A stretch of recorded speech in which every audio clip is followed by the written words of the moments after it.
I have a photograph. Preserve your memories. They're all that's left you.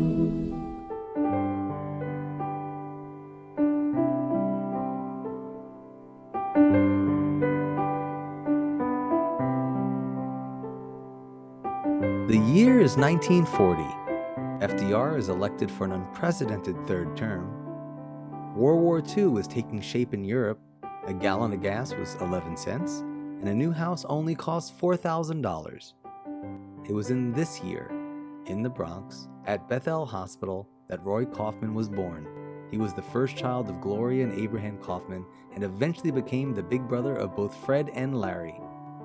But it was in the 40s that the journey of his life began, a journey that would span nearly 8 decades, a journey filled with the love and loyalty to family, to friends, to business, and most of all, philanthropy.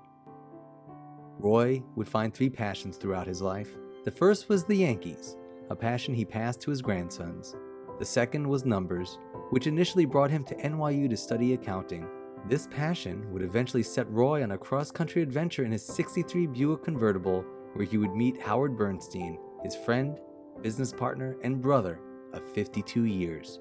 Together, they would form the company Kaufman and Bernstein. The third was family. In April of 1966, on a blind date, Roy met the woman that would have a hold on his heart for the next 50 years.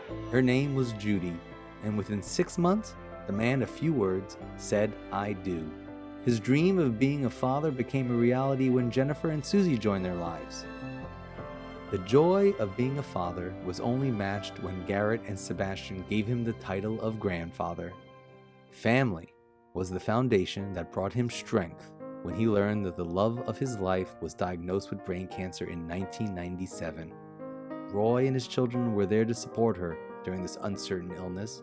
But Roy was also her champion and primary advocate behind the creation of Art of the Brain, a foundation designed to support and uplift people in the same position. By 1999, Art of the Brain was officially born. For the next 18 years and counting, the commitment Roy and Judy made to this organization was unwavering. The love Roy and Judy had for each other was extended through Art of the Brain to people in need for decades to come. His selflessness, his generosity, his strength, and humbleness would shine even when, in June of 2008, while Roy was simply walking, he suddenly found himself unusually out of breath. He learned he had idiopathic pulmonary fibrosis, IPF for short, a disease for which there is no cure and which slowly makes it more and more difficult to breathe.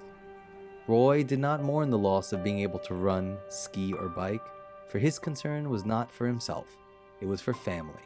It was for Judy. Roy would put his energy, time, and money fighting for Judy. Despite the slow progression of his own illness, her spirit, her love, her strength would be the only medicine he needed to get through the day. In the autumn of 2011, as the country prepared to give thanks, the Kaufmans would be dealt a heartbreaking setback. Judy's cancer had returned. Roy, who was Judy's strength, and Judy, who was Roy's spirit, would march forward hand in hand through their illnesses together for the next 4 years. On September 21st, 2015, after surviving brain cancer for 18 years, Roy, along with his children, would say their final goodbye to Judy. The fight for brain cancer awareness would not suffer in her absence.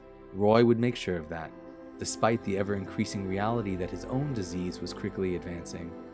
The months that followed were filled with contemplation, appreciation, and awareness of his own impending mortality. He could look back and know he took care of his clients and family. He could be grateful for the challenges and opportunities he's had, to be fortunate in having 2 successful marriages, one with Judy and one with Howard. He honored Judy's memory at UCLA, Stephen S. Weiss Temple, and the American Jewish Committee. He honored the rest of us every time he would say, "You know what I love? You." And so, on the anniversary of Judy's passing, September 21st, 2016, we also said goodbye to Roy. His life, which began in 1940 in the Bronx, ended its journey in 2016. Roy, to put it simply, made a difference to everyone he met. Roy said it best when he said, "Not too bad. A boy from the Bronx ends up in Beverly Hills. I've had a good life." Yes, you have, Roy. A life we will honor and celebrate for generations to come.